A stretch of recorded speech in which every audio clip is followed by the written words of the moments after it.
টি-20 বিশ্বকাপের সুপার 8-এ যখন ভারত আফগানিস্তান মুখোমুখি হচ্ছে তারই মাঝে শোকের খবর। প্রাক্তন ভারতীয় ক্রিকেটারের রহস্য মৃত্যু।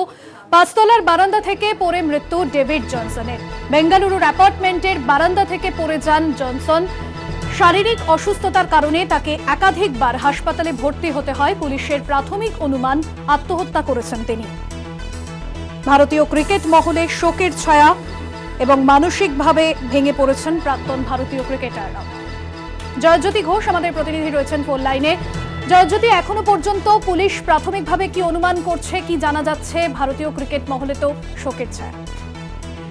একেবারেই ভাস্করজি, দেখো, ভীষণই খারাপ খবর এটা ভারতীয় ক্রিকেটের বলতে গেলে। এবং ডেভিড জনসন, যিনি 1996 সালে ডেবিউ করেছিলেন, 2টি টেস্ট খেলেছিলেন, তবে ফার্স্ট ক্লাস ক্রিকেটে তার ভালো রেকর্ড। তবে হঠাৎ করে আচমকা এরকম রহস্য মৃত্যু, মানে এটার পেছনে কি কারণ রয়েছে এখনো কিন্তু সেটা স্পষ্ট নয়। তবে ঘনিষ্ঠ সূত্র যেটা বলছে সেটা হচ্ছে যে তিনি তার অ্যাপার্টমেন্টে ছিলেন, 4 তলা থেকে তিনি ঝাঁপ দিয়ে আত্মহত্যা করেছেন।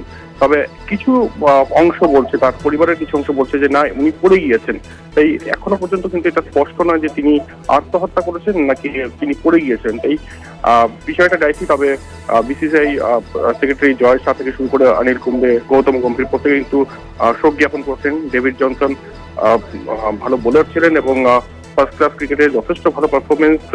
অস্ট্রেলিয়ার বিরুদ্ধে 1996-এ তার ডেবিউ হয় ওয়ান অফ টেস্টে, সেখানে তিনি উইকেট নেন মাইকেল স্লেটারের এবং তারপর ডারবনে তিনি খেলেন।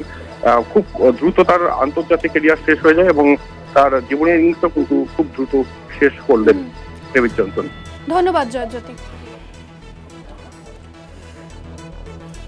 টি-20 বিশ্বকাপে সুপার 8-এ বৃহস্পতিবারই নামছে ভারত এবং তারই আগে ভারতীয় ক্রিকেট প্রেমীদের কাছে শোকের খবর। জনসনের মৃত্যু, পুলিশের প্রাথমিকভাবে যে অনুমান আত্মহত্যা করেছেন তিনি। বেঙ্গালুরুর ফ্ল্যাটের বারান্দা থেকে পড়ে যান তিনি এবং তারপরেই তার মৃত্যু। তবে এই মৃত্যুকে কেন্দ্র করে একাধিক রহস্য এখনো পর্যন্ত দানা বাঁধছে। তবে পুলিশ প্রাথমিকভাবে অনুমান করছে আত্মহত্যা করেছেন তিনি। পাঁচতলার বারান্দা থেকে পড়ে গিয়ে মৃত্যু হয় ডেভিড জনসনের।